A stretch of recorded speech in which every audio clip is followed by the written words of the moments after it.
Hello বন্ধুরা, সবাই কেমন আছো? আমি ভালো আছি। এই যে আমি রেডি হয়ে গেছি।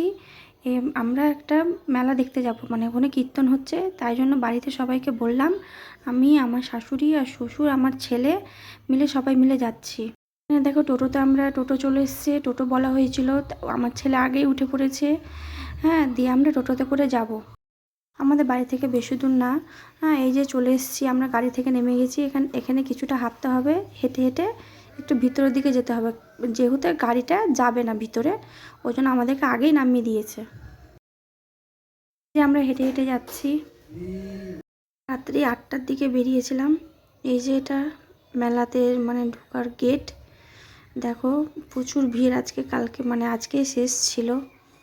এই যে দেখো লোকজন। তারপর আমরা গিয়ে একটু বসে পড়লাম। আমার ছেলে তো মানে কিছুতে বসে থাকবেই না। হ্যাঁ, একটু বসে ওকে মেলার দিকে নিয়ে যাব। এই যে দেখো কত লোকজন। আর ওইখানে এই যে আমার ছেলে। আর এখানে দেখো রাধাকৃষ্ণটা কি সুন্দর লাগছে। ওইদিকে আরও ঠাকুর আছে, কিন্তু আমি করতে পারি। মেলার দিকে চলে এলাম। এই যে আমার ছেলে স্টিকার কিনবে, স্টিকার কেনা হলো। তারপরে কিছু খাওয়া হোক, বেশি কিছু খাবো না, হালকার মধ্যে কিছু খাবো। এখানে সম্পূর্ণ নিরামিষ, আমিষের কোনো মানে নাই। এই যে এখানে পাপড়ি চাট বললাম, আমরা পাপড়ি চাট খাবো। যে পাপড়ি চাট নিয়ে নিলাম, দিয়ে দিয়েছে আমাদেরকে। আমার ছেলে প্রথমে আগে খাচ্ছে, মানে টেস্ট করে দেখছে কেমন। যে খাওয়াটা হলো, এবার আমরা বেরিয়ে যাচ্ছি। দেরি হয়ে গেল অনেক, 10টা বেজে গেছিলো। তারপর এখানে খাওয়াচ্ছে।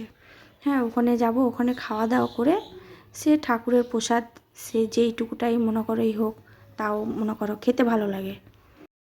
তারপরে খাওয়া দাওয়া করে এই যে একটা দিদির বাড়িতে ভোগ নেওয়া ছিল, ওখানে আমি ভোগটা নিয়ে নিলাম।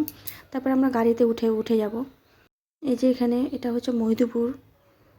এখানে আমার ছেলে স্কুল আছে। এই যে এটা দিদির বাড়ি।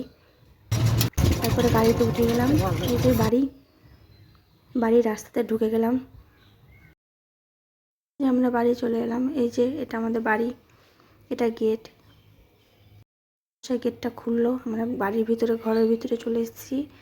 এবার ড্রেস ছেড়ে পরিষ্কার হয়ে ফ্রেশ হয়ে ঘুমাবো, কারণ সকালেতেই স্কুল। বাই বন্ধুরা, গুড নাইট, সবাই ভালো থেকো।